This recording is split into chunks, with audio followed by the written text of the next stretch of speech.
My name is Elaine Meter-Wilgus, and I'm here with Adam Swartz Puppets. I just had my coffee, read a good book, and now I'm ready to talk to them about puppetry. They are local puppeteers in the State College community area who do puppet shows and provide puppet workshops and teach puppet classes and try to bring as many puppets to as many people as possible, whenever they can. Welcome. Thanks. Hi. Oh my gosh, thank you for doing the beginning of the show, Adam and Kathy and Elaine. I was a little late getting here. Where did you ever find a puppet of me? We improvised, we put some stuff together. I see. Well, I think it's a very good likeness. I think you're very good at capturing someone's essence. Thanks. So Adam and Kathy, you have Adam Swartz Puppetry here in Central Pennsylvania, and we're here talking today on Live at 1 about your role in the upcoming Central Pennsylvania Theater and Dance Fest. But I'd like to talk about the company that you run, Adam Swartz Puppets, and tell me why puppetry? Well, I guess that's my fault. I was inspired by Mr. Rogers and Jim Henson and playing with toys, and when I was really tiny, 8, 9, 10-year-old, and I didn't want to grow up. I wanted to play with toys the rest of my life and share with other people, just fun and entertainment and good old basic education. So that's where it all started. Yeah. And then later on in my adult life, when I was grown up, I met Kathy and we joined forces with her amazing writing skills and also performing skills.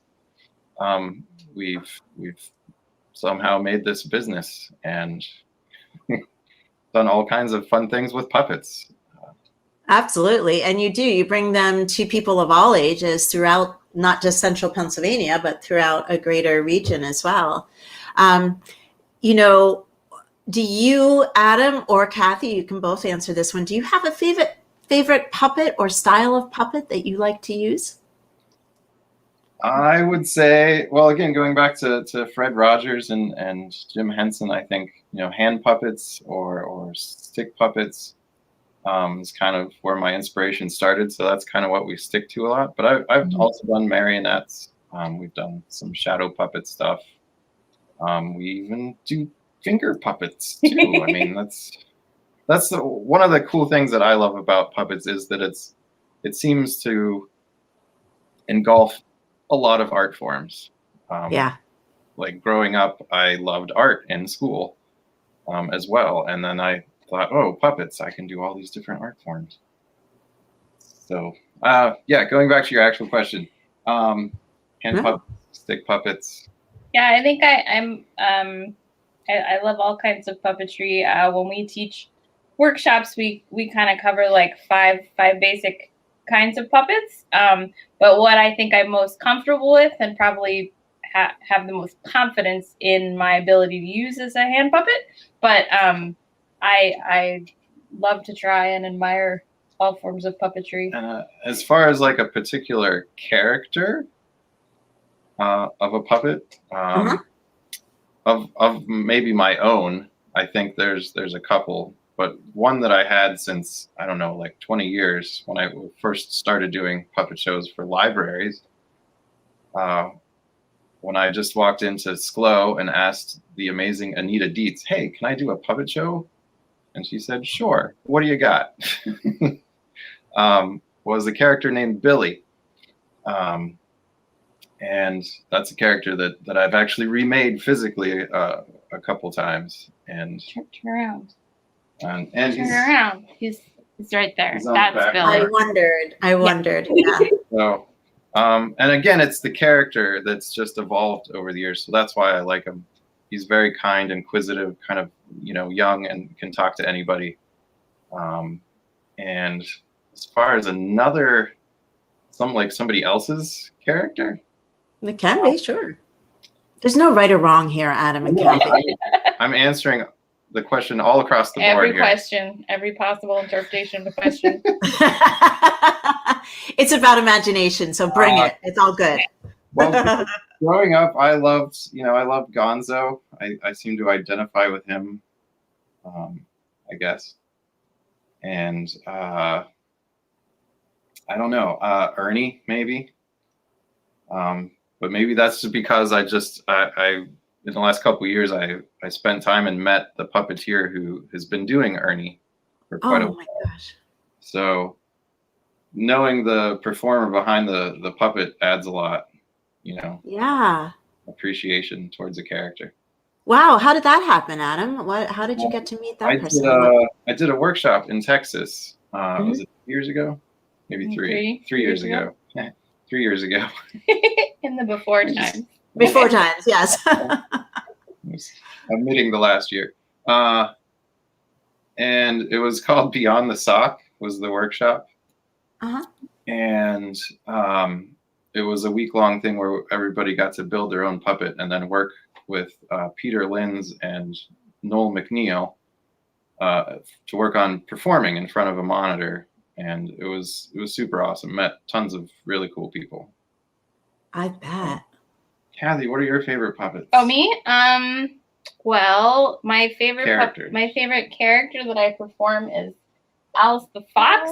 She's right here, and Yeah. I like her a lot because we made her for the first show that we wrote where I got to do like a sort of a lead character, and it was really fun to have Adam can do a pretty good falsetto voice and can play a female character, but I think the representation of a little girl puppet to some of our audience members really resonated. I really was very magical interacting with those kids after that first show. So I really enjoy performing with her. I feel very comfortable with her. I don't like to sing in public, but Alice does. So I can sort of vicariously live through her a little bit. And also the voice that I have for her, it sounds very much like Prairie Dawn from Sesame Street. And that's probably a pretty influential character to me. I think if I was a Muppet, I would be definitely a Prairie Dawn type. So there's kind of that crossover too. Yeah. Yeah, that's fantastic. Well, I can't even fathom what that must have felt like for you, Adam, in that workshop. I'm sure he goes on and about it still, Kathy, as you should, how really cool that is. And, artists, as they're, skilled in their own art form, can always be learning. I think that's one thing that people maybe don't always appreciate about performers, is that there is always more that you could be learning, honing your skills, and that we all take great pride in sort of doing that as a lifelong learning endeavor, right? Yes. Definitely. Yes. So you, as puppeteers, have 3 test subjects at home, correct? Yes. Yeah. Well, I think do you think about how magical it is for your children that they have, parents who are also puppeteers? That's not something every kid can say. Or is it very sort of, what do you think they think about it? I'm curious. They don't know anything else. So they probably think it's normal that everybody's parents are weird and make things out of stuff. Yeah. But I think mostly they appreciate it, and I think they're very well. At least 2 out of 3 that are at home are very shy.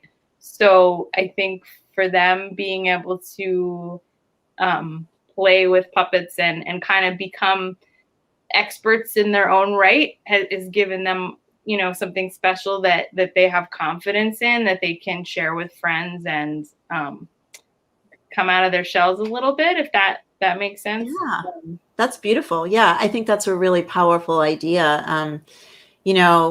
It's not a one-to-one correlation that someone who enjoys performing but maybe doesn't want to be on stage, right? Mm-hmm. Might look to puppetry. It's not one-to-one that's innately where you're going to end up. Because Adam, you do perform both on stage and off stage. And Kathy, I know you've been on stage and, as a writer, right? You are front and center often, but there is that sort of aspect of like allowing the character in a way maybe more aloof than say, putting on a costume and makeup and becoming a character. Like, we are transported to a different, place with the puppets. So yeah, I mean, is that something you think about? Like, do you prefer that over, performing as an actor in a production? Huh. That's a really good question. Yeah. Sorry, I'm going off the cuff here. That's so good. I'm winging them at you left and right. I think for me, I enjoy different things about both, and I don't think I could pick one, because I think as a regular human performer, I feel like I'm pretty like a physical. I guess I would fall under a physical comedian, perhaps. Yeah. As a lot of stuff I've done. We all went, yeah, exactly. Not trying to boast or brag or anything. No, you should. That's definitely your wheelhouse, I think. Physical comedy. Yeah. As a human performer, and I enjoy that. And then with puppets, it still can be silly, but it's different because depending on what puppet you're using, you can be restricted because a puppet can do only certain things and not other things that a human can do. But puppets can also do things that normal humans couldn't do, depending on what type of puppet it is. So yeah. Are you finding that most of your shows are designed to be interactive with the audience? Is that sort of a hallmark of what you're doing? Yeah, I like to think so. Yeah, because that's super important to us, and it has been since the first show that we wrote, which has made it interesting this past year. Not much live interaction, but we're trying to find ways to work that in there.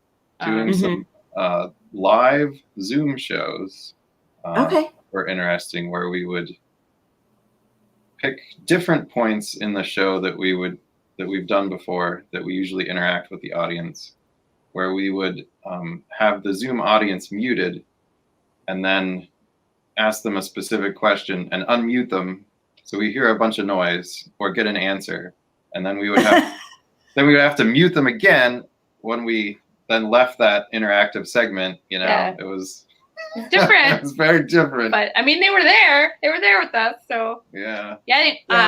We a long time ago kind of decided to just like literally break the, I don't want to say fourth wall because that's not exactly what it, well, I guess it kind of is.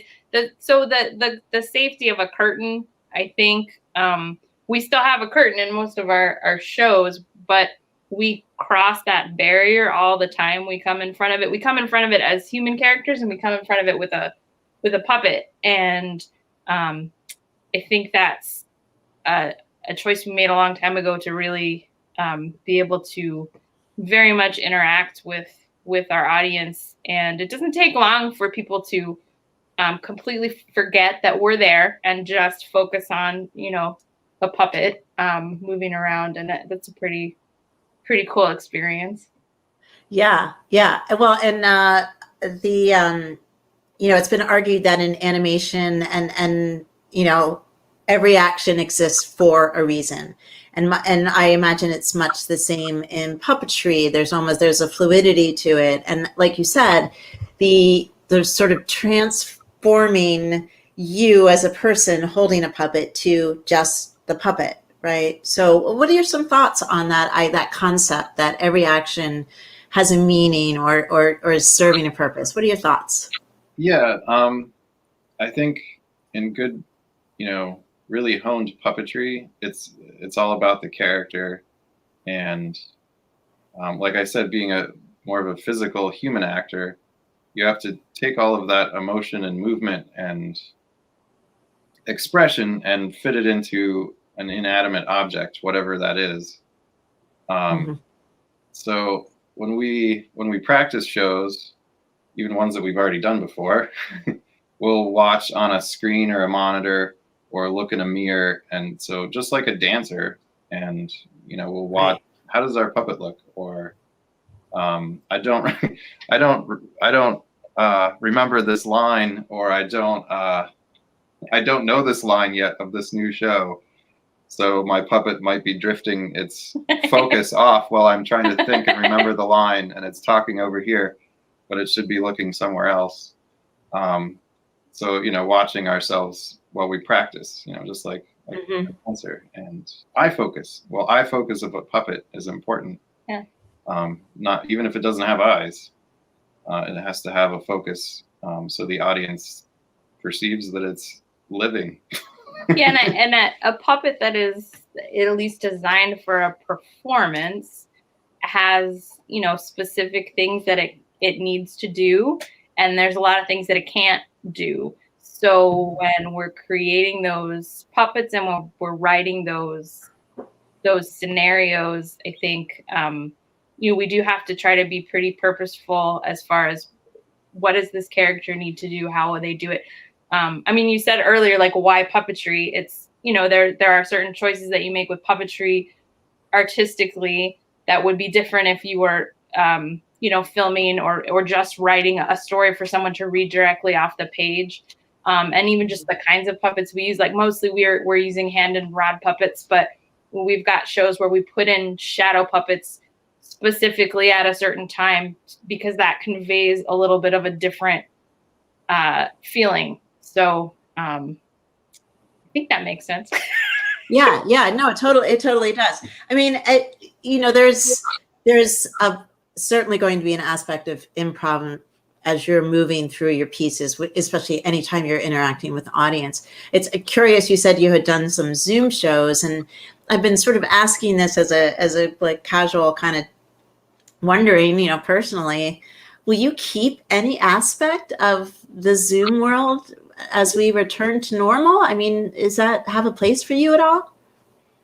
I think so. Possibly. I think the most exciting thing about Zoom is that we're able to get such a broader audience to interact with. And we were able to connect. We did a workshop during this past year for teachers in Guam, and we would have never flown to Guam to do a workshop. Right. But we were able to do that. And we had children attending our summer camp last year from Texas and just all over. And so that part, I think, is really cool. We were able to connect with other puppeteers through a couple different events this year that were all on Zoom that may not have happened if it wasn't for everyone kind of being forced to be home and to try this technology. So I think there's definitely a place for it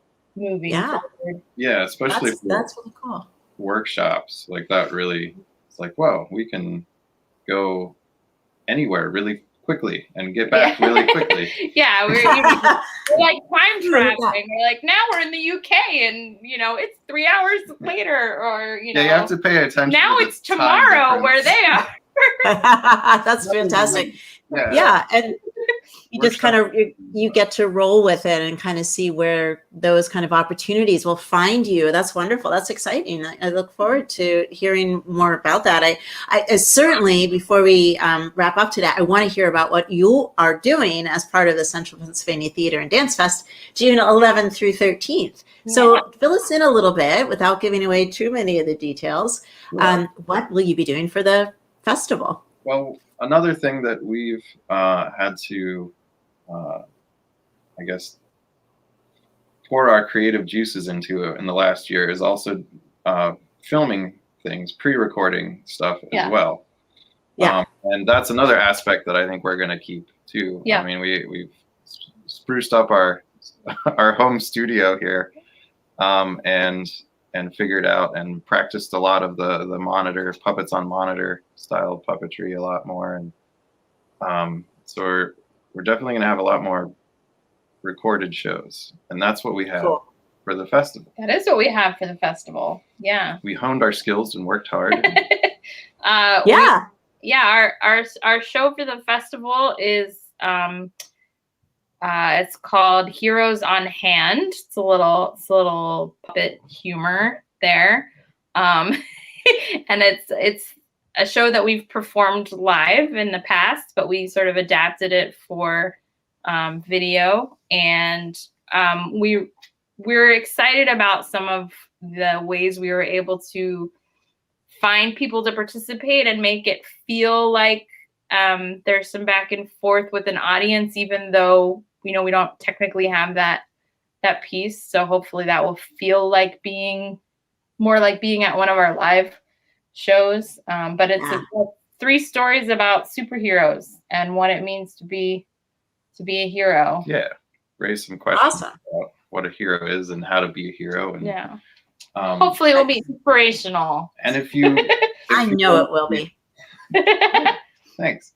And if you're one of the people that remember seeing this show a long time ago when we performed it last, the pre-recorded version has quite a few new different surprises in it because we weren't performing it live. So we added some other things to it to make it more fun and interesting that you can do in post, that you can do in editing. Yeah. Awesome. Car explosions, all kind of things. No. This is probably an all ages show. No explosions. I mean, we do have some pyrotechnics, minor, in some of our shows, but not this one. Okay, good. Well, we look forward to your performance in the festival, and of course, as life sort of starts to return to normal, I look forward to seeing you both in person down the road and celebrating your artistry and what you bring to our community and now Guam and beyond. I mean, that's amazing. So I want to thank you both for appearing today. Thank you for taking care of the beginning of the show with my, yes, there I am. Oh, yes. Your glasses are. I have that trouble in real life too. So Adam, Kathy, thank you so much. I want to remind folks that, and Elaine, thank you for filling in. I want to remind folks that the festival this year is featuring Broadway on Demand, and that's how you'll see many of the productions that are part of this year's festival. So we're going to leave you today with some information about how you can experience this year's Central Pennsylvania Theater and Dance Fest through Broadway on Demand. Thank you so much for tuning in today. Thank you. Bye. We'll leave you to look at this website or a screen of white. It's a very lovely shade of white. There we go. There we go. This is how you use the website. You click and you can purchase all the shows. So you're going to go to, as it shows up there, BroadwayOnDemand.com channels. You're going to search for Tempest Productions Incorporated. Oh my gosh, you guys, I look forward to your puppet show, but the belly dance show is going to be off the charts. I'm so excited. And the improv's going to be great. Of course, I'm in some of the shows. Those should be so good. Then you'll, yeah. We've thought about making a belly dancing marionette, so we'll have to. You'd have to give your wrists some more work out. But well, thank you for joining us today. We encourage you to go to Central PA Theater. Thank you, centralpatheater.com, and you can click on find the link to the Broadway on Demand and purchase tickets for not only the belly dance show, the improv show, the lyrical songwriting show, but also Heroes on Hand by Adam Swartz Puppets. Fantastic. Great to see you both. Take care. Thank you. Bye. Awesome. Bye. Thank you.